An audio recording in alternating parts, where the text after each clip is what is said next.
And that speaker was a direct fit, bolted right back in, no problems whatsoever.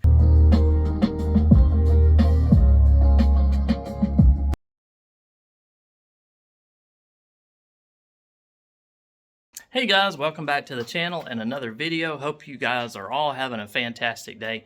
In today's video, we are trying to fix one of my front door speakers in the 2017 Ram Sport. So I was riding down the road the other day and I could tell that something was off with the audio, and after testing it and balance and fade, it looks like the 6x9 in my front passenger door is shot. So at least I hope that's the case, because I've already bought some replacements. Hopefully it just hasn't come unhooked. Don't tell the wife if that's the case.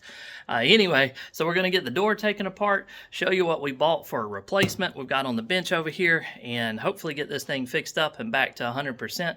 I've done some audio upgrades in this truck already. I'll leave some of the links down below if you want to check it out. I've actually already upgraded the dash speakers. So this is the Alpine system in this particular truck, which doesn't really amount to a whole heck of a lot, honestly. It's amazing the difference. My wife's Jeep Grand Cherokee has an Alpine system in it. It's amazing. This one, I don't know what the deal was. Not so much. So I've put 3.5-inch two-way speakers in all three speaker slots in the dash, infinity reference, and those sounded great. I'm really happy with that. I also matched the rear quad cab speakers in the doors with 6x9 three-way infinity reference speakers. So they've got the woofer, the mid-range, and the tweeter in those, and those are great. I've got some other really big upgrade plans, so stick around, and we're about to start on that journey for some more upgrades with it.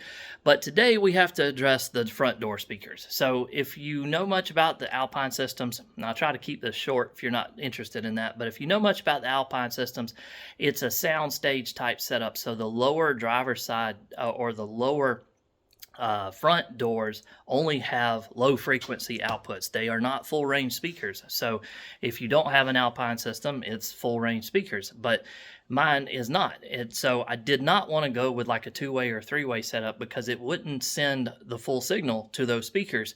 And so it's kind of a waste. Unless you go with an aftermarket amp or anything and send the full signal to them, there's not much reason to have highs and all that stuff in those speakers. So what I bought is, I bought a Kenwood, let's see if I can get the glare off of it, a Kenwood Excelon component set. So it's just going to be the standard 6x9 woofer, and then it came with the two 3.5-inch two-way speakers. So we just finished installing these in my son's truck in his dash corner, so I'll leave that link down below if you're interested in checking that out, see how easy that was to get done. Sounds amazing, so I'm really hopeful that these will sound good too in mine. Again, didn't need the mid-range or the tweeters because we're just doing low frequency in mine for now, so that's all I really need. So we'll get them out the box, show you what, get the door taken apart, get that speaker replaced, and hopefully that fixes our problem without any other major issues going on. So if you want to consider subscribing, I'd really appreciate it. If you want to follow along with more stuff like this, we do all kinds of other stuff on the channel too you might find interesting. We do travel and vacation videos, hobbies, cars, upgrades, mods, racing, stuff like that. So I'd love it if you stick around. Leave it a thumbs up if you found it helpful or entertaining whatsoever. And if you have any questions or comments about anything we're doing here, this video or anything else, leave them down below. Try to answer all your comments and questions. So yeah, let's jump to it and get it taken apart, see if we can't get it fixed. So here's the setup we got from Crutchfield. Again, we've got our 6x9s in here. They're pretty basic, but Kenwood always seems to make a really good product. Now, there's another trick with these things, because the front drivers or the front doors on these trucks are really shallow. They have a shallow mount setup, so you can't really go crazy with a lot of the stuff without getting custom with it. So this is one of the few sets with a 6x9. Now, they have all kinds of 5.25 and 6.5 speakers, but I didn't want to go that route. I wanted to get the 6x9s for as much mid-bass as possible. So you have to be particular, and I always shop with Crutchfield because they have really great suggestions and your vehicle finder stuff and everything. And it comes with all of the harnesses and everything, and installation gear to get these installed pretty quickly and easily. So this is what we're dealing with here. It comes with crossovers and whatnot. I don't think we're going to install these because, again, in my setup, it's only sending the low frequency output to these anyway from the factory amp. So I don't think I even have to worry about the crossovers. We're going to install them to start with without it, see how it sounds, and go from there. But yep, this is what we've got, and now we're going to see if we can't get that door taken apart. So we've got to get this sail panel off here, and I've actually got some custom JL Audio tweeters that I did in here. I did this in another video a while back. I'll leave that link down below. But we've just got to get behind here and pry this out to get to a screw behind there. There's a screw right here behind the door, and then there's little torque screws around the edges, and then this thing will, once we pop the window controls up as well and disconnect those, the whole door is just supposed to lift right off. So let's pop some of these panel pieces loose and see what we got. All right, so we got everything done. Here's that custom tweeter that we installed a while back. It just pops right in there. So we've got that loose. There are these, let's see what this says, T20, these screws here, little torque screws that go in the trim pop connectors around the door. So there's several around the door you've got to pull loose. There's this large Phillips head screw that goes behind this door panel right there, and then the door cover pops off. Pretty easy. And then all of those pop loose, and we should be able to pull this door straight up and off. There we go.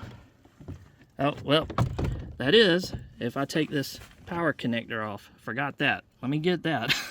Okay, so it's actually easier to get to if you go ahead and pull the door panel straight up.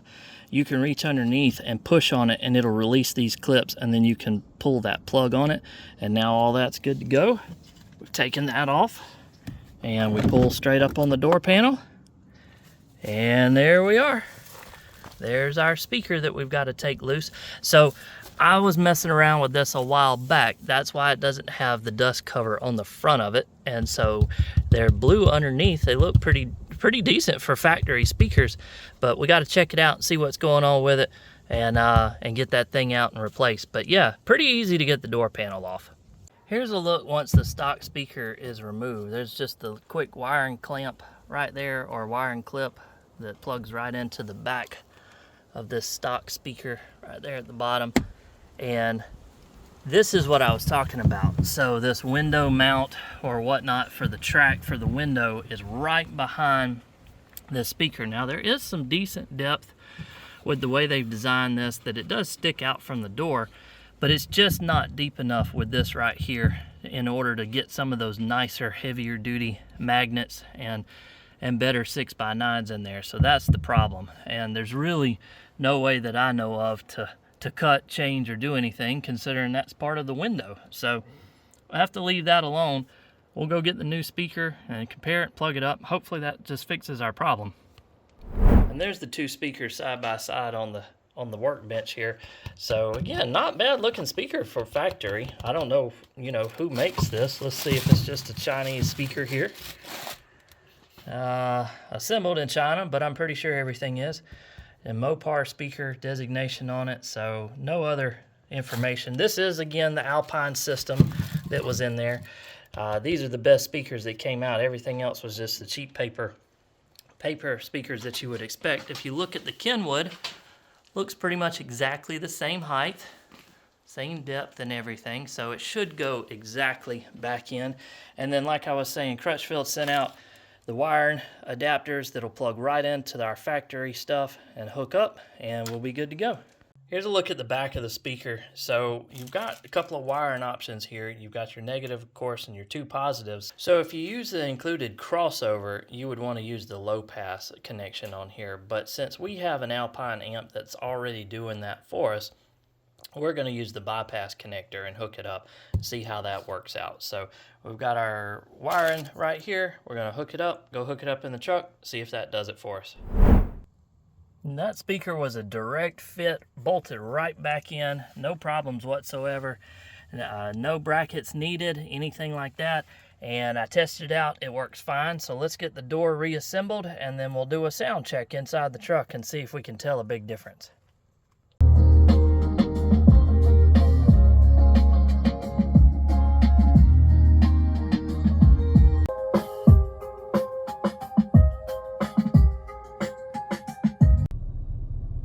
Alright guys, so everything's back together, doors all back together, everything's good to go there, and it's working fine, no problems. Thankfully that was all it was, and it wasn't just a loose wire. I mean, I guess that would have been maybe a better scenario, but I already bought the speakers. So anyway, we got them swapped out. It fixed the problem. Something happened with that original factory speaker, must have blown.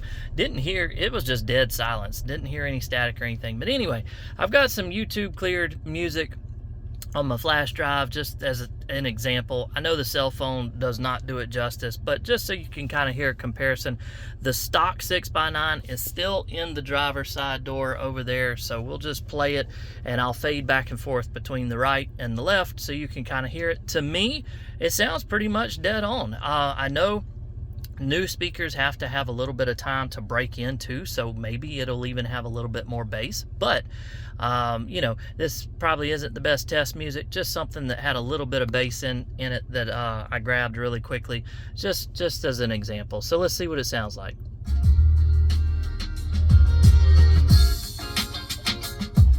All the way on the new speaker on the right.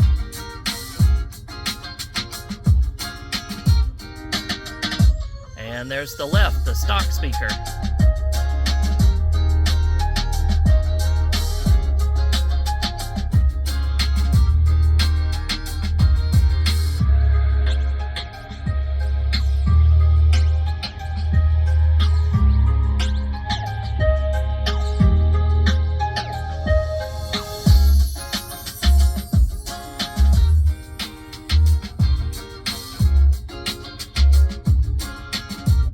Now, something I need to mention too is this truck does have the factory subwoofer in it, so most of the bass that you're hearing, even though it's crappy, stay tuned for that as well.